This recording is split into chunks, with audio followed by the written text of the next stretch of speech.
साथियों नमस्कार। VC Jodhpur education platform पर एक बार आपका फिर से स्वागत। साथियों बीएसटीसी और पीटीटी के संपूर्ण कोर्स की कक्षाओं की श्रृंखला में मैं अपनी अगली हिंदी की कक्षा के साथ उपस्थित हुआ हूं। इससे पूर्व की हमने अपने हिंदी की कक्षा में भाषा, लिपि और व्याकरण पे बात की थी। उसके बाद आज का अपना पहला टॉपिक व्याकरण का रहेगा, वर्ण विचार और अक्षरिक खंड। साथियों व्याकरण के बारे में पढ़ते हुए हिंदी व्याकरण को हमने 3 भागों में बांटकर समझा था, जिसमें पहला खंड था वर्ण विचार, दूसरा खंड था शब्द विचार और तीसरे पे बात की थी वाक्य विचार। उनमें से आज हम अपने हिंदी व्याकरण की शुरुआत के साथ पहला टॉपिक लेकर आए, वर्ण विचार। साथियों बीएसटीसी और पीटीटी में वर्ण विचार से बड़े सीधे सीधे और सरल सरल प्रश्न पूछे जाते हैं, जिसके लिए अपने को सरल से सरल शब्दों में और कम से कम समय में वर्ण विचार को समझ लेना है, पूरा कर लेना है, ताकि हम यहां से आने वाले सभी प्रश्नों को आसानी से हल कर पाए। साथियों वर्ण विचार के टॉपिक को अक्सर हिंदी पढ़ाने वाले शिक्षक पेचीदा बना देते हैं, इसको मुश्किल बना के पेश कर देते हैं कि उनके अनुसार वर्णों की इतनी संख्या है, उन महोदय के अनुसार वर्णों की इतनी संख्या है। साथियों ये बातें कोई खास इंपॉर्टेंस नहीं रखती अपने लेवल की परीक्षाओं के लिए। एंट्रेंस एग्जाम हो, चाहे रीट जैसी परीक्षाएं हो, या उसके आगे मंत्रालय सेवाओं में जो परीक्षाएं होती है उनमें हिंदी पूछी जाती है। इन लेवल तक, यहाँ तक कि हम एसआई की परीक्षा में जाते हैं, वहां पर भी हिंदी के सवाल जो है वर्ण विचार से सरल सरल पूछे जाते हैं। कोई भी विद्वानों के अनुसार, कोई भी किसी बोर्ड के अनुसार मानी गई संख्याओं का इंपॉर्टेंस नहीं रहता। तो हम अपनी वर्ण विचार की कक्षा में सरल से सरल शब्दों में, जैसा कि एनसीईआरटी की किताबों ने वर्ण विचार के फॉर्मेट को हमें बताया है, उस अनुसार पढ़ेंगे। साथियों हमने पहले जब भाषा, लिपि और व्याकरण की बात की थी, तब मैं आपसे एक बात करना भूल गया था कि वर्ण विचार और लिपि का मानकीकरण कौन करता है, या कौन तय करता है कि हिंदी में वर्ण कौन कौन से होंगे, स्वर कौन कौन से होंगे, इनकी निश्चित संख्या क्या होगी और विद्यार्थी इनकी संख्या कितनी मानकर चले। तो ये बात तय करने वाला, साथियों ध्यान रखना, केंद्रीय हिंदी निदेशालय होता है। केंद्रीय हिंदी निदेशालय, ये आपके विश्वास बनाए रखने के लिए मैं बता रहा हूं। केंद्रीय हिंदी निदेशालय है, ये एक निदेशालय है जो कि भारत सरकार के शिक्षा मंत्रालय के अधीन कार्य करता है। और इसका काम होता है हिंदी भाषा की लिपि को मानक रूप देना और समय समय पर आने वाले नए शब्दों का समावेश करना और ऑफिशियल रूप से हिंदी भाषा को मानक रूप में हमारे सामने पेश करना। तो ये बात मैंने आपको इसलिए बताई कि हम जो वर्ण विचार पढ़ेंगे उसका जो अंतिम निचोड़ है वो हिंदी निदेशालय द्वारा दिया हुआ होगा, जिससे आपकी विश्वसनीयता हमारे टॉपिक की बनी रहे, हम जो बातें आपको बताएं वो आपके लिए विश्वास करने योग्य हो। साथियों इसके साथ हम शुरू करते हैं आज की अपनी कक्षा, वर्ण विचार। वर्ण विचार की कक्षा को प्रारंभ करने से पहले हम कुछ शब्दों पर बात करेंगे जो अक्सर वर्ण विचार को शुरू करते समय हमारे सामने आते हैं। उन शब्दों में है पहला वर्ण। वर्ण किसे कहेंगे? वर्ण के अलावा आता है ध्वनि। ध्वनि क्या होती है? ध्वनि के अलावा एक शब्द आता है अक्षर। अक्षर, इसका क्षरण नहीं होता। अक्षर, ध्वनि और अगली चीज रहती है मात्रा। इन चारों शब्दों पर हम सबसे पहले अपनी बात करेंगे कि ये होते क्या है, इनसे संबंधित अक्सर प्रश्न पूछ लिए जाते हैं। तो देखिए वर्ण क्या होता है? भाषा की सबसे छोटी इकाई। भाषा की सबसे छोटी इकाई, छोटी या मूलभूत इकाई, मूलभूत इकाई जिसका विभाजन संभव नहीं हो, जिसका विभाजन संभव नहीं हो, यानी इसके और खंड नहीं किए जा सकते। इस संबंध में इसको जो है वर्ण कहते हैं। तो वर्ण भाषा की सबसे छोटी इकाई होती है, भाषा की प्राथमिक इकाई होती है, भाषा की मूलभूत इकाई होती है। किसी भी भाषा की शुरुआत के समय सबसे पहले उसकी छोटी इकाई पर ध्यान दिया जाता है, जो कि हिंदी भाषा में वर्ण कहलाती है, अंग्रेजी में इसको अल्फाबेट कहते हैं और अन्य भाषाओं में अलग अलग बातें इसके लिए प्रयोग होती है। वर्ण की दो बातें होती है, एक तो भाषा इससे शुरू होती है और दूसरी इसके विभाजन नहीं किया जा सकता, यानी भाषा को छोटे से छोटे टुकड़ों में बांटा जाए तो अंतिम टुकड़ा जो हमें प्राप्त होता है उसको हम वर्ण कहते हैं। साथियों इसी के साथ इसका टॉपिक बना है वर्ण विचार, यानी भाषा की सबसे छोटी इकाई पर विचार किया जाना। और आगे रहता है अक्षरिक खंड। तो हम देखेंगे कि वर्णमाला के अंतर्गत कुछ वर्ण ऐसे आते हैं जिनके अंदर एक से ज्यादा वर्ण जुड़े होते हैं, जिसके कारण वो अक्षर बन जाता है। और उनका खंड क्या है, उसके अंदर कौन कौन से वर्ण जुड़े हुए हैं, इन पर हम बात करेंगे। टॉपिक से आपको ज्यादा पैनिक करने की आवश्यकता नहीं है, ये वर्ण विचार, ये वर्णमाला ही पढ़ेंगे हम इसमें। लेकिन हिंदी निदेशालय ने इस टॉपिक का नाम रखा है वर्ण विचार व अक्षरिक खंड, इसलिए हमने इस टॉपिक को पूरा आपके सामने रखा है। साथियों देखिए भाषा की सबसे छोटी इकाई वर्ण होगी, और ध्वनि जो है इसका भाषा में प्रयोग क्यों होता है, तो ये सिर्फ मौखिक भाषा की सबसे छोटी इकाई है, मौखिक या उच्चरित भाषा की। उच्चारण करके बोली गई भाषा की जो सबसे छोटी इकाई है वो है ध्वनि। मौखिक या उच्चरित भाषा की सबसे छोटी इकाई, सबसे छोटी इकाई। यहां पे अपने को कंफ्यूज होने की कोई बात नहीं है। जब भी भाषा की सबसे छोटी इकाई आपको पूछा जाएगा तब आपको वर्ण ही चुनना है कि भाषा की सबसे छोटी इकाई कौन सी है। यहां पर अक्सर विद्वान शिक्षक इन दोनों में कंफ्यूजन की बात करते हैं, यहां कोई कंफ्यूजन नहीं है। भाषा की सबसे छोटी इकाई के लिए आपको वर्ण ही ध्यान में रखना है। अगर ऐसा प्रश्न पूछा जाए कि मौखिक भाषा की या उच्चरित भाषा की इन विशेष शब्दों का प्रयोग किया जाए, तब आपको ध्यान देना है कि यहां पर भाषा की सबसे छोटी इकाई ध्वनि होगी। साथियों, वर्ण का जो ज्यादा झुकाव रहता है वो लिपि की तरफ रहता है। लिपि, लिपि में एक विशिष्ट ध्वनि के लिए जिस चिन्ह का प्रयोग करते हैं उसको अंतिम रूप से वर्ण कहते हैं। और अगर लिपि के अलावा मौखिक या उच्चरित भाषा की बात करें तो वहां पर भाषा की सबसे छोटी इकाई ध्वनि रहती है। तो भाषा की सबसे छोटी इकाई के मामले में अपना उत्तर होगा वर्ण, हमेशा यही ध्यान रखना। और आगे देखो, अगला 3 नंबर जो हमारे सामने शब्द रहता है वो है अक्षर। अक्षर शब्द का अगर अक्षरिक खंड इसको अलग अलग करके वर्ण विच्छेद करके देखें तो बनता है अक्षर, वह जिसका शरण नहीं किया जा सके। अब अक्षर और वर्ण इन दोनों में कंफ्यूजन होता है, इसलिए हमने इसको रखा है। बाकी इसमें और वर्ण में क्या भेद है देखो, दो या अधिक, दो या दो से अधिक वर्ण जिन्हें जिह्वा के एक झटके से बोला जा सके, जिह्वा के एक झटके से बोला जा सके, बोला जा सके, उच्चरित किया जा सके, उसको हम कहेंगे अक्षर। यानी जिसके उच्चारण के लिए बीच में कोई भी स्पेस नहीं आए, बीच में कोई भी दूरी नहीं आए, समय ना लगे, उसको कहते हैं अक्षर, यानी जिसका शरण नहीं होता है। तो देखिए साथियों, अक्षर के अंदर कौन कौन से अक्षर रह सकते हैं, तो देखो, अ अपने आप में अक्षर है, आ अपने आप में अक्षर है, जबकि आ के अंदर दो वर्ण है, अ का 2 बार आना होता है, जबकि इसको अक्षर में एक अक्षर माना जाता है। इसके अलावा क जो है अक्षर है, और क्ष, ये देखिए आप, क्ष जो कि संयुक्ताक्षरों में से आता है, संयुक्त व्यंजन में से आता है। इसमें अब अक्षरिक खंड किए जाने पर इसमें अक्षर 3 होंगे। कौन कौन से? क्ष, क, स और अ। इस प्रकार इसमें 3 वर्ण हो गए, लेकिन इसको जुबान के एक ही झटके से बोला जाता है क्ष। अतः ये तीनों अक्षर हुए। अब अपनी अंतिम बात रहती है मात्रा। साथियों, मात्रा के लिए अक्सर हम इन ऐसे चिन्हों का प्रयोग करते हैं कि ये बड़ी ई की मात्रा है, ये छोटी ई की मात्रा है, ये ऊ की मात्रा है। ऐसे हम मात्रा इनको कहते हैं। साथियों, ये तो लिपि चिन्ह है, ये मात्राओं के लिए चिन्हों का जिनका प्रयोग किया जाता है वो है। मात्रा का व्याकरण के अंतर्गत किस बात के लिए प्रयोग किया जाता है, तो वर्ण के उच्चारण में लगने वाला समय। एक वर्ण के उच्चारण में हमें जो समय लगता है उसको मात्रा कहा जाता है, उच्चारण में लगने वाला समय।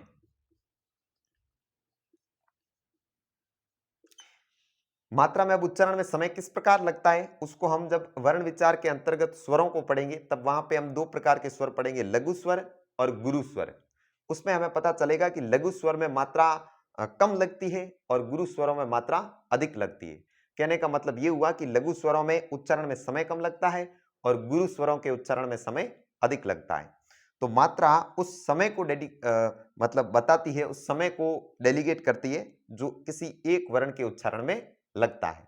तो मात्रा समय है, अक्षर और वर्ण में मेल है, थोड़ा बहुत अंतर है, और ध्वनि मौखिक भाषा की सबसे छोटी इकाई है। साथियों, पहली पंक्ति के प्रश्न वर्ण विचार से यही से बनते हैं कि भाषा की सबसे छोटी इकाई कौन सी। और मैंने आपको यहाँ पे बता दिया कि पैनिक कहाँ पैदा होता है कि आप ध्वनि और वर्ण वर्ण में कंफ्यूजन हो जाते हैं। तो कंफ्यूज नहीं होना है, सीधा अगर प्रश्न पूछा जाए कि भाषा की सबसे छोटी इकाई कौन सी है तो अपने को आवश्यकता से अधिक नहीं सोचना है और सीधा सीधा हमारा उत्तर वर्ण होगा। चलिए इससे आगे हम वर्णों पे बात करते हैं। हम शॉर्ट में पढ़ेंगे, जितना हो सकता है उतना सरल भाषा में पढ़ेंगे। हमें अंतिम मतलब जो है प्रश्नों से है, प्रश्न अधिक से अधिक सही हो सके उससे हमारा संबंध है। हमें यहाँ पे विद्वान बन के हिंदी नहीं पढ़नी है, विद्यार्थी बनकर हिंदी पढ़नी है, ताकि हम हिंदी को सरल सरल से सरल तरीके से पढ़ लें। साथियों, अक्सर हिंदी के विषय में एक बात कही जाती है, सुनने को मिलती है कि हिंदी पढ़ना इतना आसान नहीं है या हिंदी पर पकड़ बना लेना इतना आसान नहीं है। आसान है, बस बात यह है कि हम कौन सी चीजों पर ज्यादा जोर लगाते हैं। हम वर्ण विचार पढ़ रहे हैं तो मानक हिंदी की लिपि के अनुसार अगर हम वर्णों को पढ़ लें, वर्ण विचार को पढ़ लें तो वर्ण विचार हमारे लिए कभी मुश्किल नहीं होता है। लेकिन हम विद्वानों के अनुसार, किताबों के अनुसार, उसने ऐसा कहा था, उसने ऐसा कहा था, इस हिसाब से जब ज्यादा डीप घुसते हैं तो टॉपिक अपने आप हमारे लिए बोरिंग हो जाता है, जबकि हमें इन चीजों पर ज्यादा ध्यान नहीं देते हुए हिंदी के दो जो तुलनात्मक भाग हमने किए थे, एक तो व्याकरण वाला और दूसरा शब्द भंडार वाला, तो इस पर ध्यान देके आप एक बार देखिए, एक्सपेरिमेंट करिए, आपको वास्तव में लगेगा कि हिंदी मुश्किल नहीं है। हिंदी पर पकड़ बना लेना बहुत आसान है, इतना मुश्किल नहीं जितना हम सोचते हैं। लेकिन बात यह है कि हम खुद इसको पेचीदा ना बना दें, इसको हम कोशिश कर करके खुद टेढ़ी खीर न बना दें, तब तक ये हमारे लिए सरल रहेगी। चलिए हम बात करते हैं हिंदी की वर्णमाला की। वर्ण विचार के अंतर्गत ही वर्णमाला या फिर वर्ण विचार भी कह सकते हैं इसको, वर्णमाला। अब हिंदी की जो वर्णमाला है उसमें वर्णों को किस प्रकार पढ़ा जाए, तो साथियों हिंदी की वर्णमाला में सबसे पहले एक छोटा सवाल बनता है, वो देखिए आप, कुल वर्ण, हिंदी वर्णमाला में कुल वर्ण कितने हैं? तो कहीं पर भी कोई कंफ्यूजन है नहीं है, न 56 है, न 48 है, न 52 है, वही एक स्पष्ट आंकड़ा आपको ध्यान में रखना है, 44। 44 वर्ण होते हैं हिंदी वर्णमाला में कुल। जहां पर भी इससे संबंधित प्रश्न पूछा जाता है उसका उत्तर होता है हिंदी वर्णमाला में कुल वर्ण 44 ही होते हैं। इस सवाल को आप बड़ा सा टिक लगा के याद रखिएगा, या ना 52 करने, ना 48 करने, ना 56 करने, आपको यहाँ पे स्पष्ट इसका उत्तर याद रखना है कि हिंदी वर्णमाला में कुल वर्णों की संख्या जो है 44 होते हैं। आगे हम बात कर लेंगे कि इसमें 11 स्वर होते हैं और 33 व्यंजन होते हैं। अब ये कौन कौन से होते हैं, इनकी हम आगे विभाजन में बात करेंगे। पहली पंक्ति का प्रश्न ये आप यहां से ध्यान रखिएगा। अब देखिए हिंदी वर्णमाला में वर्णों को दो भागों में बांटा जाता है, वर्णों को दो भागों में बांटा जाता है। प्रश्न तो यहां से भी बनता है कि हिंदी वर्णमाला में वर्णों को कितने भागों में बांटा जाता है, कितने वर्गों में विभाजित किया जाता है, तो वर्णों को दो भागों में बांटा जाता है। मेरे ख्याल से यहाँ कोई मुश्किल बात नहीं है, अपने को डीप जाना ही नहीं होता है कि वर्णों के दो भाग कौन से होंगे, तो सीधी सीधी बात है, पहला भाग जो है स्वर होगा और दूसरा भाग जो है व्यंजन होगा, स्वर और व्यंजन। अब स्वर क्या होते हैं और व्यंजन क्या होते हैं, इनके बारे में बात हम यहीं पर कर लेते हैं। साथियों लिपि के अंदर जो मूल वर्ण होते हैं वो स्वर होते हैं, और जो व्यंजन होते हैं वो आश्रित वर्ण होते हैं, उनका मौखिक भाषा के रूप में स्वतंत्र अस्तित्व नहीं होता। तो कैसे नहीं होता, देखिए, स्वर बिना अन्य वर्णों की सहायता से बोले जा सकते हैं, बिना अन्य वर्णों की सहायता के बोले जा सकते हैं, सहायता के बोले जाते हैं, बोले जाते हैं। अर्थ यह हुआ कि स्वरों का स्वतंत्र उच्चारण संभव है, स्वतंत्र उच्चारण संभव है। अब इनका स्वतंत्र उच्चारण होता है, तो व्यंजन का कैसे परतंत्र उच्चारण होता है उसको हम देखेंगे। देखिए, जब स्वर को उच्चारित करेंगे तब उसमें केवल उसी स्वर की मदद लगेगी, किसी और वर्ण की मदद लेने की आवश्यकता नहीं रहेगी। फॉर एग्जाम्पल आप समझिए कि हमारे सामने एक ये स्वर है ई, तो ई के उच्चारण के लिए हमें किसी भी अन्य व्यंजन या अन्य स्वर की मदद लेने की कोई आवश्यकता नहीं पड़ी। मान लो हम उच्चारण करते हैं आ का, तो सिर्फ आ ही बोलना पड़ा, इसके अलावा और किसी वर्ण की सहायता नहीं लेनी पड़ी। अब स्वर के अलावा जो व्यंजन की परिभाषा है वो स्वर की परिभाषा से इस प्रकार अलग कैसे है कि इसमें किसी अन्य वर्ण की सहायता लेनी पड़ती है। तो देखिए, जो वर्ण अन्य वर्णों की सहायता से बोले जाते हैं, जो वर्ण अन्य वर्णों की सहायता से बोले जाते हैं, सहायता से बोले जाते हैं या उच्चारित किए जाते हैं, उनको कहते हैं स्वर, बोले जाते हैं। इनका स्वतंत्र उच्चारण संभव नहीं है, इनका स्वतंत्र उच्चारण संभव नहीं है। स्वतंत्र उच्चारण संभव कैसे नहीं है, देखिए आप, कि मानक लिपि के अंदर जब व्यंजनों को लिखते हैं तो व्यंजन इस प्रकार से लिखे जाते हैं। आप देखिए, जैसे क, इसके नीचे हल चिन्ह आएगा, ये मूल रूप से व्यंजन है। लेकिन क, ख, च, वैसे जितने भी व्यंजन है इन सबको इस प्रकार से लिखा जाता है। ये जो है इसका मात्र और मात्र लिपि वाला रूप है, इसका हम उच्चारण नहीं कर सकते। अगर क का उच्चारण करने की कोशिश करिएगा तो देखो, क ध्वनि के उच्चारण के अंत में अ आ जाता है, मतलब हमने उच्चारण इसका किया ही नहीं है। उच्चारण हमने किसका किया है, तो उच्चारण हमने इसका किया है। अब इसको जब अक्षरिक खंडों में बांट कर देखेंगे, इसके अक्षरिक खंड देखेंगे तो आएगा क और अ। मतलब हम व्यंजनों को लिपि चिन्हों में अभिव्यक्त तो कर सकते हैं, लिख सकते हैं, लेकिन इनका उच्चारण स्वतंत्र रूप से नहीं होता। इनका उच्चारण अगर हमें करना है तो हमें स्वरों की मदद लगेगी, इनकी हेल्प के बिना हम व्यंजन का उच्चारण नहीं कर सकते। तो ये स्वर और व्यंजन में फर्क हुआ कि एक स्वतंत्र है और दूसरा आश्रित है। स्वर स्वतंत्र, स्व से स्वतंत्र याद रख ले, और व्यंजन स्वरों पर आश्रित होते हैं। आश्रित किस मामले में होते हैं? केवल उच्चारण के मामले में। लिपि चिन्हों में अभिव्यक्त करने और लिखने के मामले में ये स्वरों के अधीन नहीं होते, आश्रित नहीं होते। उच्चारण के लिए ये आश्रित होते हैं। मान लो कि मैंने ऐसा लिख दिया तो इसका उच्चारण संभव नहीं है, इसका उच्चारण भी नहीं हो सकता, इस का उच्चारण भी नहीं हो सकता। उच्चारण के लिए हमें स्वरों की मदद लगती है। ये हुई हमारी नॉर्मली स्वर और व्यंजनों की बात। अब ध्यान रखना कि मानक देवनागरी लिपि के अंतर्गत हिंदी में स्वर कितने माने गए? 11, और व्यंजन कितने माने गए? 33। इसके अलावा जो भी इनके आसपास हम लिखते हैं, जैसे अंग अह लिख दिया, क्षत्र ज्ञ लिख दिया, उत्क्षिप्त लिख दिए, इन सारा जो वर्ण होते हैं उनका विभाजन अलग से किया जाता है। स्टैंडर्डली अपने कुल वर्णों की संख्या में 44 आएंगे, 11 स्वर आएंगे, 33 व्यंजन आएंगे। इसके अलावा यहां से कोई प्रश्न नहीं है, सीधे सीधे ये सवाल है। परिभाषा में ये है और संख्या में वो है। साथियों, एक बार इसको देख लीजिए आप, फिर हम आगे बढ़ते हैं स्वरों के विषय में। अब हिंदी वर्णमाला में वर्णों को कितने भागों में बांटा गया है? तो 2 भागों में, स्वर और व्यंजन। अब स्वर और व्यंजन में से हम पहले बात करेंगे स्वरों की। स्वर वो वर्ण होते हैं वर्णमाला में जिनका स्वतंत्र उच्चारण किया जा सकता है, जिनके उच्चारण के लिए अन्य वर्णों की सहायता नहीं लेनी पड़ती।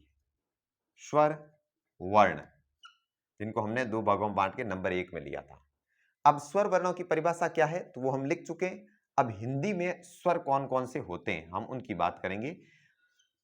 याद रखिएगा, हमने कुल वर्णों में 44 वर्णों की बात की थी और उसमें से स्वर वर्णों की संख्या थी 11। तो उस संख्या को भी अब हम ध्यान में रखेंगे कि कौन कौन से 11 स्वर होते हैं। कोई कंफ्यूजन नहीं है, बहुत सरल है, बहुत आसान है। पैनिक करने की आवश्यकता नहीं है, विश्वास करने की आवश्यकता है ताकि पकड़ में आ जाए चीजें। अ आ ई उ ऊ, ए आई ओ औ, और 11 के अंदर एक शामिल रहता है री। री से ऋषि हम जिसको लिखते हैं। ये अपने पूरे के पूरे 11 स्वर हो गए। 2 2 4 2 6 2 8 2 10 और 11। अब साथियों, इसके अलावा हम जब बारेकड़ी सीखते थे तो उसमें अंग और अह लिखते थे, तो उसको अपने को यहां शामिल नहीं करना है। उसके लिए आप नोट डाल के साथ में यहीं पर लिख सकते हैं ताकि आगे अपने को कंफ्यूजन नहीं रहे। ये तो होता है अंग, इस प्रकार से लगता है, और ये होता है अह। इसके आगे वर्ण चेंज भी हो सकता है। तो इनके ये क्या है? तो इन दोनों को कहते हैं अयोगवाह ध्वनियां। अयोगवाह ध्वनियां, इनका योग नहीं हो सकता स्वरों के अंदर, इसलिए इनको कहते हैं अयोगवाह ध्वनियां। अब इन दोनों अयोगवाह ध्वनियों के लिए अलग अलग शब्द का प्रयोग करते हैं। अंग को कहते हैं अनुस्वार। इसका नाम परमानेंट आप यहां से ध्यान रखिएगा कि जब सिर्फ ऊपर किसी अक्षर की एक बिंदी होती है तब उसको अनुस्वार बोला जाता है, और पीछे इस प्रकार से 2 बिंदियां होती है तो ये संस्कृत से आया वो विसर्ग कहा जाता है। हिंदी में अयोगवाह ध्वनियां कितनी? तो 2, अंग और अह। अब ध्यान रखना कि नोट डाला है तो नोट में एक बात और लिख देना कि स्वरों में शामिल नहीं, स्वरों में शामिल नहीं, ताकि हमारा वो कंफ्यूजन दूर हो जाए कि स्वर 13 होते हैं कि 11 होते हैं। तो फिक्स हो गया कि स्वरों की संख्या मात्र 13 है। हिंदी वर्णमाला में स्वर कितने? 13 नहीं, 11, सॉरी, स्वर 11 ही होते हैं। इनमें से 2 कहां गए? तो ये देखिए, अंग और अह, जिनको हमने 12 में साथ सीखा है। एक को अनुस्वार कहते हैं, एक को विसर्ग कहते हैं, और इन दोनों को एक शब्द में कहते हैं अयोगवाह ध्वनियां। साथियों, इसको नोट डालकर लिखना, इसके साथ मत लिखना, क्योंकि साथ में लिखा तो फिर आगे कंफ्यूजन हो जाएगा और वापस इनकी संख्या जो है 13 हो जाएगी। ये अयोगवाह ध्वनियों वाला आप ग्रहण कीजिए, फिर हम इसको हटाते हैं अयोगवाह को और वापस हम स्वरों पर जाते हैं। इन पर बात करते हैं कि स्वरों का और आगे विभाजन कैसे किया जा सकता है। अब हिंदी वर्णमाला में स्वरों को भी 2 भागों में बांटा गया है। हिंदी वर्णमाला में स्वरों को 2 भागों में बांटा गया है, जिसको हम अ और ब में बांट कर लिखते हैं कि एक तो हिंदी वर्णमाला में माने जाते हैं ह्रस्व स्वर।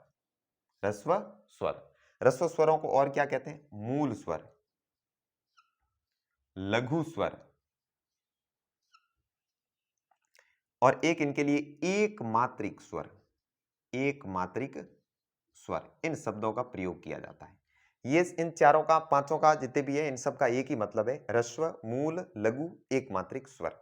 ये अलग होते हैं। और अगला देखिए दूसरा कौन सा होगा? ह्रस्व, दीर्घ,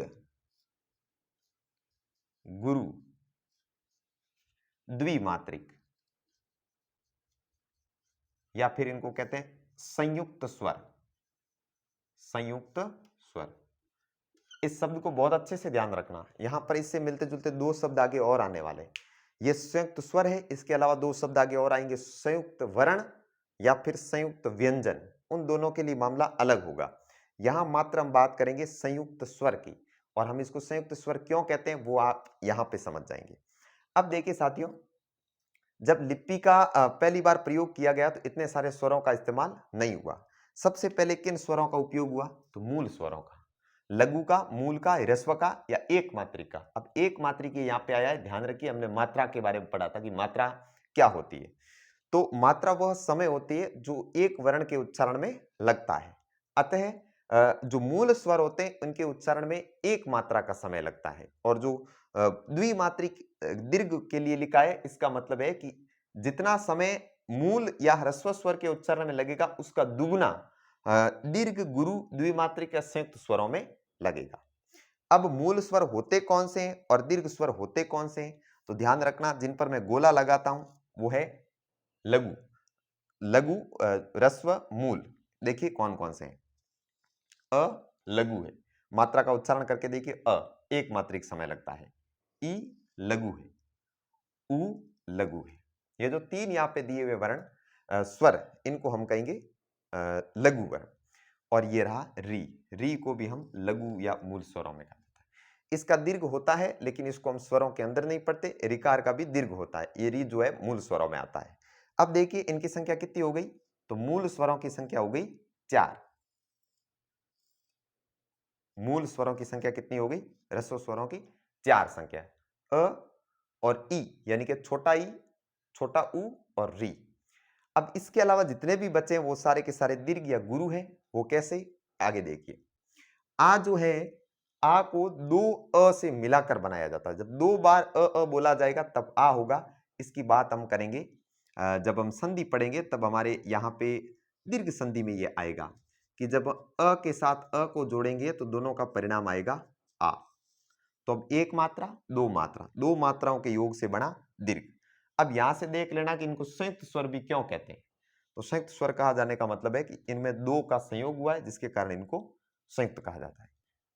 अब देखिए, आगे ई को बनाने के लिए दो बार छोटा ई लिखना पड़ता है, बड़े ऊ को बनाने के लिए दो बार छोटा ऊ लिखना पड़ता है, ठीक है। और आगे के जो है इनमें अलग अलग होते हैं, जैसे ए बनाने के लिए अ और ई का प्रयोग होता है, ए बनाने के लिए अ और ए का या ए का प्रयोग होता है। ओ को बनाने के लिए अलग, औ को बनाने के लिए अलग, जिनका हम आगे बात करेंगे, संधियों का टाइम आएगा तब। एक बार के लिए आप फिर से देखिएगा कि मूल स्वर, लघु स्वर या ह्रस्व स्वरों की संख्या कितनी होती है? तो 4, और बाकी बचे 11 में से जो 7, 1 2 3 4 5 6 और 7, ये कैसे होते हैं? तो 7 होते हैं दीर्घ, गुरु या द्विमात्रिक। तो बात स्पष्ट हो गई कि मूल या ह्रस्व स्वरों की संख्या होती है 4 और दीर्घ की संख्या होती है 7, और 4 और 7 को जब जोड़ते हैं तो हमारे सामने 11 कुल स्वर वर्ण आ जाते हैं। इस प्रकार हम स्वरों का प्राथमिक विभाजन करते हैं। ये स्वरों का सामान्य से सामान्य परिचय। यहाँ पे प्रश्न किस भांति पूछे जाते हैं? देखिए कि प्रश्न पूछा जाता है, निम्न में से किस विकल्प में सभी मूल स्वर हैं, या निम्न में से किस विकल्प में एक मूल स्वर नहीं है। तो इन प्रश्नों के उत्तरों में हमें ध्यान रखना पड़ता है कि अगर हमें चारों मूल स्वरों का पता है तो हम एक विकल्प में तब भी पता लगा देंगे। अगर बेमेल छांटने वाले सवालों की तरह आते हैं कि कौन सा एक मूल स्वर नहीं है, तो उसमें एक ऑप्शन में जो दीर्घ स्वर होगा उसको हम काटकर अलग कर देंगे। प्रश्न अगर दीर्घ स्वरों से भी पूछा जाए कि ऐसे स्वर जिनकी उच्चारण में दो मात्राओं का समय लगता है, उनको कौन से वर्ण कहते हैं, तो इनमें से कोई सा भी नाम आ सकता है। तो साथ ही इनको ध्यान रखना, इनमें सबसे महत्वपूर्ण होते हैं इनके नाम, कि कोई नाम इधर से उधर न हो जाए। तो ह्रस्व छोटा, मूल मूल रूप से छोटा, लघु छोटा, एक मात्रा का समय लगने वाला, और ये सब बड़े नाम है। दीर्घ, गुरु, गुरु शब्द का हम अध्यापक जी के लिए प्रयोग करते हैं, तो गुरु शब्द जो है ना, गुरु का अर्थ मूल रूप से बड़ा होता है। लघु का विरुद्ध शब्द है गुरु। लघिमा, गरिमा जैसे होता है, वैसे ही लघु और गुरु। आप विलोम शब्द पढ़ रहे होंगे, जैसा कि मैंने कहा था आपको शब्द भंडार पर अच्छे से ध्यान देना है। पर्यायवाची, विलोम शब्द, एकार्थी, अनेकार्थी, युग्म शब्द, उन पर अच्छे से ध्यान देना। जितना व्याकरण पर ध्यान देते हो उतना का उतना ध्यान आपको शब्द भंडार पर देना है, शब्दों के ऊपर देना है, ताकि आप पूर्णता को प्राप्त करें। प्रश्न आधे से ज्यादा शब्दों पर निर्भर करेंगे। इस पर हम आगे के अपने कुछ छोटे छोटे वीडियो में आपको बताएंगे कि आप पर्यायवाची याद कैसे करें, विलोम शब्द याद कैसे करें। चलिए हम आते हैं, बात यहाँ से उठी थी कि लघु और गुरु एक दूसरे के विलोम शब्द है। तो इसके साथ अपने स्वरों का प्राथमिक और सरल से सरल विभाजन पूरा हुआ कि स्वरों को कौन कौन से भागों में बांटा जाता है। ये सरल से सरल विभाजन है। हालांकि इसके कुछ आगे हम और विभाजन करेंगे, इनको और भागों में बांट कर देखेंगे, लेकिन अभी के लिए इतना। और अब आगे एक बार व्यंजन की बात करते हैं। साथियों चलिए आगे हम बात करते हैं व्यंजनों की, कि हिंदी वर्णमाला के अंतर्गत कितने व्यंजन माने गए हैं, कौन कौन से व्यंजन इसके अंतर्गत समाहित किए गए हैं। बहुत सरल है, मुश्किल नहीं है। जितना ज्यादा हम इसको मुश्किल समझते हैं उतना ही हम अपनी तरफ से इसको पैनिक बना देते हैं, क्योंकि वह हम फालतू बातों पर ध्यान देने लग जाते हैं, जो काम की चीजें नहीं है हम उनको इंपॉर्टेंस देने लग जाते हैं, इसलिए हमारे लिए पेचीदा हो जाती है बातें। तो नंबर 2 देखिए, व्यंजन वर्ण। व्यंजन वर्ण और व्यंजन वर्णों की संख्या कितनी हम पहले ही देख चुके हैं, 33 होती है। हिंदी वर्णमाला के अंतर्गत व्यंजन वर्णों की संख्या कितनी, 33। अब इनको हम 33 व्यंजनों को 3 भागों में बांटकर साधारण से साधारण जो इसका विभाजन है उसको देखते हैं साथियों। सबसे पहले हम देखेंगे स्पर्श व्यंजन। 3 भागों में बांटे जाते हैं स्पर्श व्यंजन, पहला इसका भाग है। अब स्पर्श व्यंजन में कहां से कहां तक के व्यंजन आते हैं, तो ध्यान रखना इसमें 5 वर्गों के 5-5 व्यंजन, 5 गुणा 5 25 स्पर्श व्यंजन होते हैं। इनकी संख्या कितनी है, 25।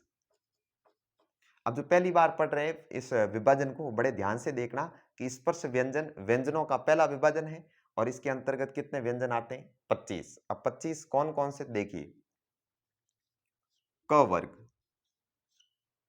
च वर्ग, ट वर्ग,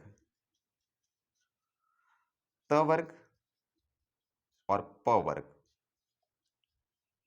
अब ये जो लाइनें होती है इसमें हम जानते हैं कि जब हमने क ख ग घ सीखे थे तब प्रत्येक लाइन में 5-5 वर्ण पढ़े थे। तो अब क वर्ग का मतलब है उस पांचों का पांचों वर्ण एक साथ आ जाए।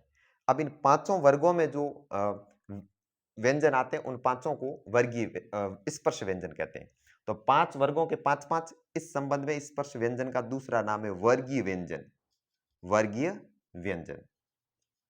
अब यहां से हमें प्रश्नों से मतलब है, प्रश्न पूछे जाएंगे तो कैसे पूछे जाएंगे। प्रश्नों में फिर वही रहता है, स्पर्श व्यंजनों की संख्या कितनी है, वर्गीय व्यंजनों की संख्या कितनी है, कौन से विकल्प में सभी के सभी स्पर्श व्यंजन है, या कौन से एक विकल्प में स्पर्श व्यंजन नहीं है, निम्नलिखित में से कौन सा एक स्पर्श व्यंजन का उदाहरण नहीं है। अब देखिए इन वर्गों की क्या बात है, तो देखिए क, ख, ग, घ और अंग। ध्यान रखना इसमें बिंदी मैंने ऊपर लगाई है। अब इसको जब स्वरों में व्यंजनों में पढ़ते हैं तो प्रत्येक को हलंत करना जरूरी है साथियों, ध्यान रखना। क्योंकि जब हम वर्णों की बात कर रहे हैं तो वर्णों के अंदर व्यंजन वर्ण जो होते हैं वो किसी दूसरे स्वर की मदद के बिना उच्चारित नहीं हो सकते। लिपि चिन्हों में हम इनको ऐसे भी व्यक्त कर सकते हैं, लेकिन जैसे ही हमको इसका उच्चारण करना होगा इसका स्वरूप इस प्रकार से बदल जाएगा, इसका हल हट जाएगा और इसके साथ कोई स्वर जुड़ जाएगा, तब इसका उच्चारण संभव है। तो लिखने के लिए अपने को सभी के सभी व्यंजन इस प्रकार से लिखने। आगे मैं लिखने में अगर कहीं भूल जाऊं, हल चिन्ह नहीं लगाऊं, तब भी आपको ध्यान रखना है कि जहां पर व्यंजन पढ़े जाते हैं प्रत्येक व्यंजन हलंत होता है, उसके साथ हल चिन्ह अनिवार्य रूप से लगता है। जैसे कि मैंने क वर्ग के पांचों लिख दिए, ठीक वैसे ही च, छ, ज, झ, य, वैसे ही इनके ट, ठ, ड, ढ, ण, त, थ, द, ध, न, प, फ, ब, भ और म। यानी क से लगाकर म तक, क से लगाकर कहां तक, म तक 5 वर्ग है और प्रत्येक वर्ग में 5-5 व्यंजन है। इस प्रकार से 5 वर्गों के व्यंजन होने के कारण इनको वर्गीय व्यंजन कहते हैं।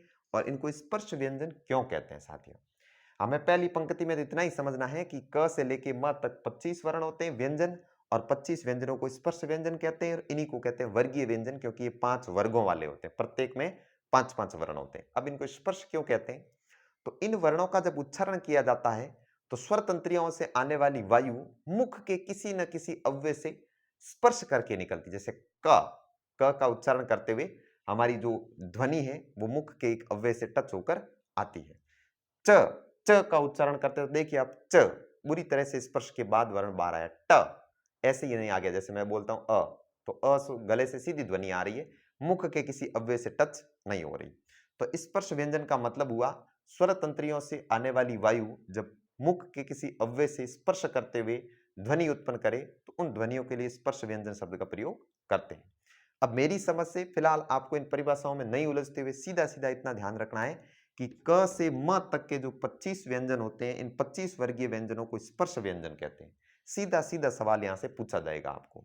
और इसमें एक बात ध्यान रखना कि प्रत्येक वर्ग के अंत में ये जो आता है ना, ये अंग, ये य, ण,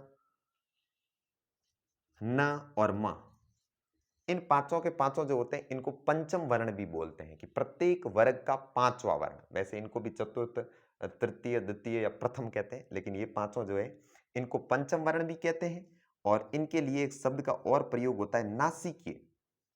नासिकीय व्यंजन। अब नासिकीय व्यंजन क्यों कहते हैं इसको, इस बात को हम उच्चारण स्थान में विस्तार से पढ़ेंगे कि जब इन पंचम वर्णों का उच्चारण किया जाता है इनकी ध्वनि नाक से निकलती है। देखिए, अंग, य, ण, न और म, इनका उच्चारण करने से आपके सामने क्लियर होंगे। स्वयं आप भी इसका उच्चारण करके अभ्यास करिएगा कि नासिकीय व्यंजन नाक से इनकी ध्वनि आती है या नहीं। अब हमने जो है क से लगाकर म तक के व्यंजन पढ़े हैं, जिनको एक नाम में स्पर्श व्यंजन कहते हैं। अब आगे की जो खाली जगह है इसमें आप अनिवार्य रूप से वर्णों को भर दीजिएगा। यहाँ आपको याद आएगा कि 12वीं पास करने के बाद हमको वापस वही क ख ग, पढ़ना पड़ रहा है। साथियों देखिए, हमने पहली कक्षा में जो चीजें पढ़ी थी वो अब इतनी आगे की शिक्षा अर्जित करते हुए हमें वापस विस्तार से पढ़ना पड़ रहा है। और स्पेशली एक टीचर के लिए तो इन चीजों का ज्ञान होना बहुत ज्यादा जरूरी है। बीएसटीसी और पीटीटी करके मास्टर बनने वाले विद्यार्थी जो है इन बातों पर बहुत गौर से ध्यान रखें, क्योंकि अपने विद्यार्थियों को अपने को वापस यही चीजें पढ़ानी होगी। आगे देखिए, स्पर्श व्यंजनों के बाद कौन से व्यंजन आते हैं। स्पर्श व्यंजनों की संख्या 25, यानी कि 33 में से 25 चले गए। बाकी कितने बचे हैं उनको हम आगे देखेंगे। देखिए, स्पर्श व्यंजन के बाद हमको दूसरे नंबर पर पढ़ना है अंतस्थ व्यंजन।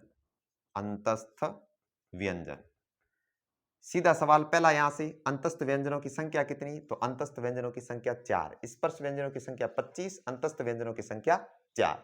अब अंतस्थ कौन से होते हैं तो देख लो, म के बाद कौन से आते हैं, य, र, ल और व, यरलव।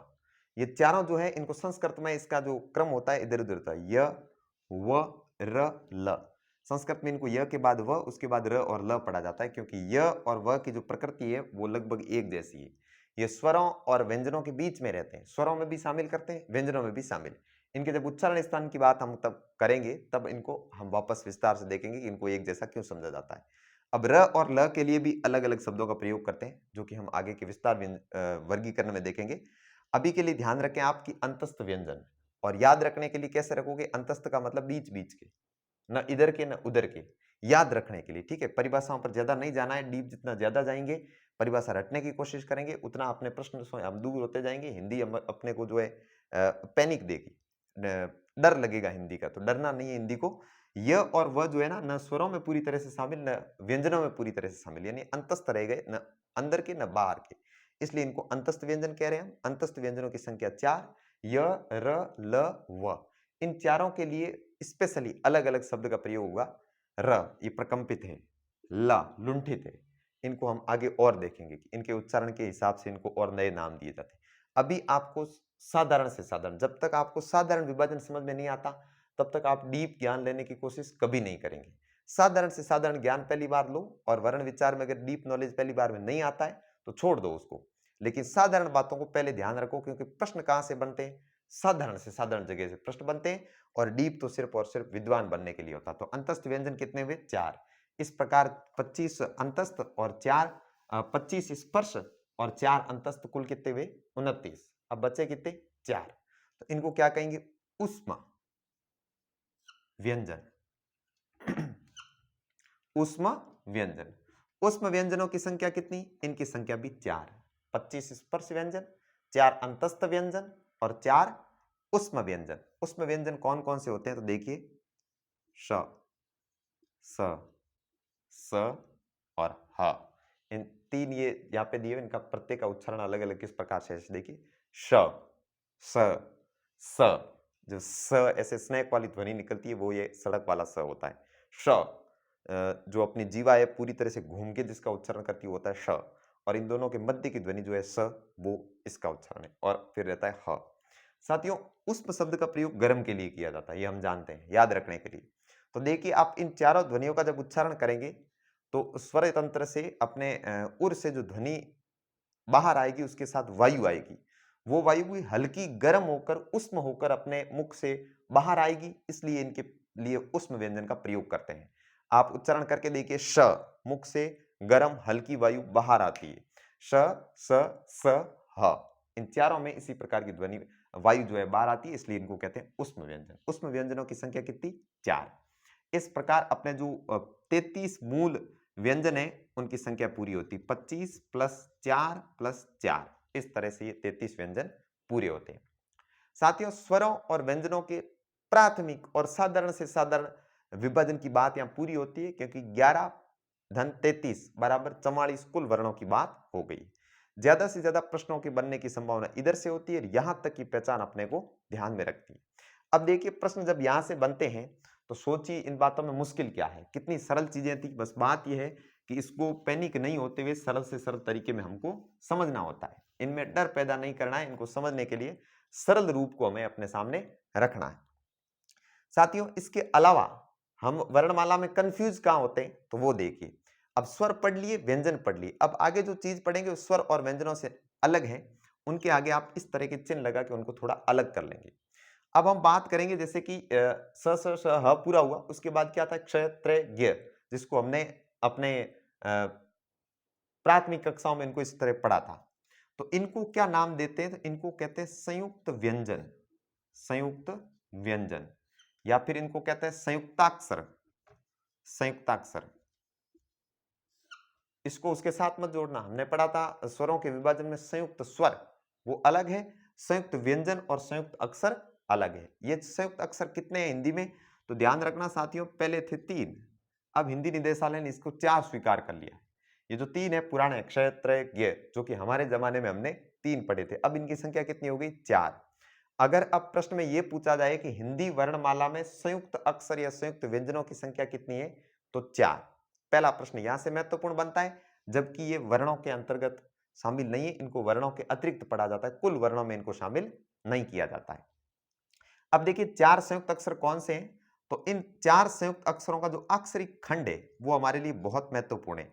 अक्षरिक खंड का क्या मतलब हुआ, इधर देखिए।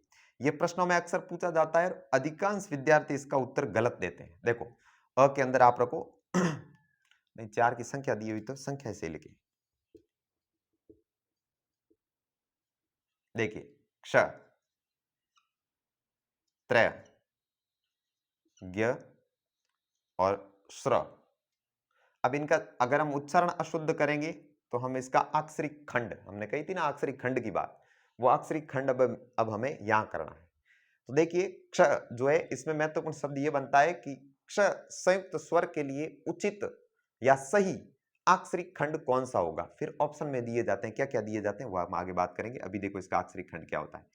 क, स और अ, या फिर ऐसे भी हो सकता है क और स, क्योंकि इसमें अ ऑलरेडी जुड़ा हुआ है। आपको इसके अक्षरिक खंड में इन दोनों में से एक चीज देखने को मिलेगी कि क्ष किन किन से मिलकर बनता है। अब ट्विस्ट कहां है, बिना पढ़े गलत कैसे होगा? तो यहां पे हम इस स को कभी नहीं लिखेंगे, हमारे सामने सीधा सीधा स ये रहता है, हम ये लिखेंगे या फिर ये लिख देंगे, पर इस तक कभी नहीं पहुंचेंगे। इसलिए खास ध्यान रखना कि क्ष का जो अक्षरिक खंड है वो ये होता है क, स, अ, या फिर क और स। यहां से प्रश्न पूछा जाता है, इसको इंपॉर्टेंट मानते हुए ध्यान में रखोगे, पैनिक नहीं करोगे। ये वर्णों के व्यंजनों के अंदर शामिल नहीं है, इनको अलग नाम दिया जाता है, संयुक्त व्यंजन या संयुक्त अक्षर। फिर देखो त्र में क्या होता है, तो त, र और अ, या फिर इसके लिए त और र, इस प्रकार से प्रयोग किया जाएगा। त्र, इसमें त, र और अ।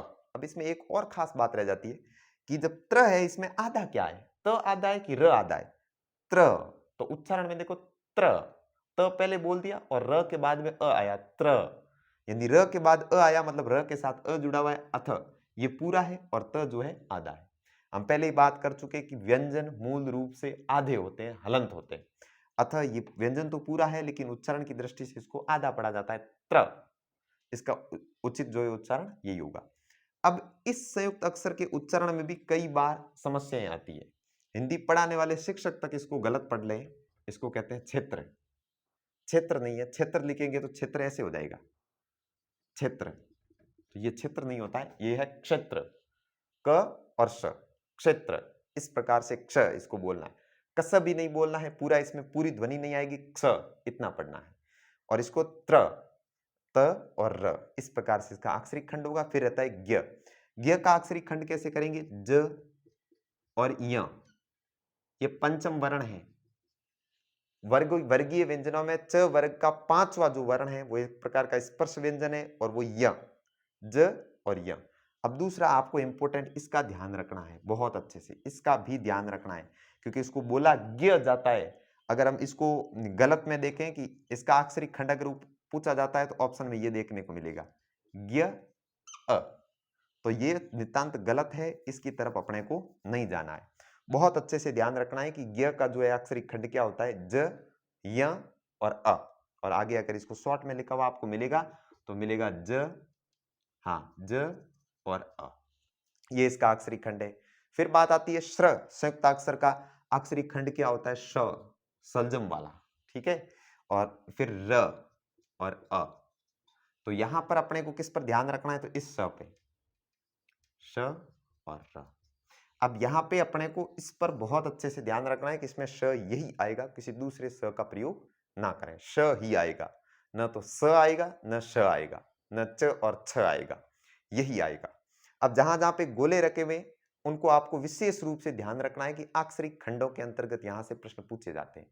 यह सवाल आम सवाल है, अधिकतम परीक्षाओं में पूछा जाता है। और जिस परीक्षा में जैसे कि पीटीटी के जहां 50 हिंदी के प्रश्न पूछे जाएंगे, वहां से एक सवाल आपको यहां से आवश्यक रूप से देखने को मिलेगा। सरल है, सामान्य परिचय में से प्रश्न है, न डीप जाने की जरूरत है, न ज्यादा पैनिक करने की जरूरत है। इस प्रकार हमारा ये जो संयुक्त अक्षर की बात होती है पूर्ण होती है, इसको अच्छे से आप लिख कर रखिएगा। फिर देखिए, संयुक्त अक्षर के अलावा अपने को बात करनी है एक और छोटे से व्यंजन वर्ग पर, नहीं स्वर वर्ण वर्ग पर बात करनी, न स्वरों में शामिल है न व्यंजनों में शामिल है। उसके लिए शब्द का प्रयोग होता है उत्क्षिप्त, उत्क्षिप्त वर्ण। अब ये उत्क्षिप्त वर्ण कौन से होते हैं, उत्क्षिप्त का मतलब होता है फेंके हुए, उत्क्षिप्त किए हुए, अलग किए हुए। अब इनमें कौन कौन से आते हैं, तो इसका उच्चारण होता है ड और इसका उच्चारण होता है ढ। अब इनके उच्चारण, इनको ड और ढ कब कहेंगे, इसको ड ऐसे रखेंगे तो ड होगा, यहां पे बिंदी लगाते ये अंग हो जाएगा, अंग। लेकिन जब ये उत्क्षिप्त होंगे तब क्या होगा, तब इसमें नई बात ये होगी कि दोनों के नीचे बिंदियां होगी, तब इनको कहेंगे उत्क्षिप्त वर्ण। ध्यान रखना, इनको वर्णमाला में शामिल नहीं किया जाता। जब हम वर्गीय व्यंजन लिखते हैं तब इनकी बिंदी हम यहां पर रखते हैं और इनकी इसकी जो उच्चारण होगा वो नासिका से होगा। और ये है ढ, जो ड का बड़ा होता है, जैसे ड है ना, ड जो है हम मात्राओं में जो श्वास वायु में अल्प प्राण और महाप्राण आगे वर्णों के विभाजन में पढ़ेंगे, तो जिनको उच्चारण करने में थोड़ी वायु लगे उनको अल्प प्राण कहते हैं, और जिनके उच्चारण में ज्यादा हवा लगे उनको कहते हैं ढ। तो ड का जो है ना महाप्राण होता है ढ, सिर्फ ऐसा होता है, इसमें और कुछ नहीं होता। जब इस पे नीचे बिंदी लगा दी जाती है तब ये व्यंजनों से बाहर आ जाते हैं और इनका नाम हो जाता है उत्क्षिप्त वर्ण। उत्क्षिप्त वर्ण कौन से हुए, तो ड और ढ जिनके नीचे बिंदियां होती है। अब ट्रिक ये रहेगा, उत्क्षिप्त का मतलब होता है फेंका हुआ, अब इन दोनों के नीचे देखिए बिंदी फेंकी हुई है, ये जो है उत्क्षिप्त वर्ण है। इनकी संख्या कितनी, 2। अब साथियों एक ट्विस्ट की बात आपको ढंग की बताता हूं यहाँ पे, कि जब वर्णों की संख्या को 44 से बढ़ाकर आगे किया जाता है तो उसका कारण क्या है, तो उसकी कारण आप देखिएगा, 11 स्वर, 33 व्यंजन, हुए कुल 44। और फिर आते हैं 2 अयोगवाह, जिनको जोड़ा नहीं जाता, अयोगवाह, अंग और अह, ठीक है। और फिर आते हैं 4 संयुक्ताक्षर, और फिर आ जाते हैं 2 उत्क्षिप्त। अब इनकी कुल जोड़ करके देखिए, 4 और 2 6, 6 और 2 8, 44 और 8 कितने हो जाते हैं, कुल 52। अब 52 वर्ण वर्णमाला में जो बताते हैं उनका जो 52 है संख्या है वो यहां से उठाई गई। लेकिन हमें जहां से प्रश्न पूछा जाएगा मात्र स्वर और व्यंजनों से पूछा जाएगा कि हिंदी वर्णमाला में कुल वर्ण कितने हैं, तो कुल वर्ण कितने हैं, 44। अब इनको वर्णों में क्यों नहीं रखा जाता, तो लिपि के अंतर्गत इनके लिए वर्णों के अलावा और अन्य शब्दों का प्रयोग हो रहा है, जो कि अयोगवा, संयुक्ताक्षर और उत्क्षिप्त का प्रयोग होता है। इनको आपको प्रश्न पूछे जाएंगे तो ऐसे ही पूछे जाएंगे कि किस विकल्प में अयोगवा है, किस में उत्क्षिप्त है, किस में संयुक्ताक्षर है। तो प्रैक्टिस करके देखिए अयोगवा कौन कौन से थे, बिना कॉपी में देखिए कौन कौन से थे, अंग और अह, ये थे अयोगवा। संयुक्ताक्षर कौन थे? क्ष, त्र, ज्ञ, श्र। उत्तरशब्द कौन से थे? ड और ढ, जिनके नीचे बिंदियां लगी हुई थी, नीचे बिंदियां फेंकी हुई थी। इस प्रकार से इनका कुल योग होता है 52। साथियों, अपने को कुल योग पे नहीं जाके कुल वर्णों की संख्या याद रखनी है, जो मूल रूप से कितनी है? 44। इसके साथ हमारे वर्ण विचार में वर्णों का सामान्य से सामान्य परिचय और सामान्य से सामान्य वर्गीकरण, जो प्रश्नों के उत्तर देने में महत्वपूर्ण होता है, वो पूरा होता है। और अगला वर्ण विचार के संबंध में कुछ डिस्कस बचा है, जो हम अपनी इससे अगली कक्षा भाग 2 में बात करेंगे। तब तक के लिए आप अभ्यास करते रहें। साथियों, आप इस बात को ध्यान रखिएगा कि व्याकरण के नियम पढ़ने के साथ साथ आप शब्द भंडार पर ध्यान दें। आगे की कक्षाओं में कोशिश करूंगा कि आपको कुछ थोड़ा गाइडेंस दूं, थोड़ा आपको निर्देश दूं कि आप किस प्रकार से शब्द भंडार पर अपना जो है पकड़ बना सकते हैं, उसको मजबूत तरीके से अपने व्यवहार में ला सकते हैं। इसके लिए हम आगे की कक्षाओं में बात करेंगे। तब तक के लिए धन्यवाद। राम राम।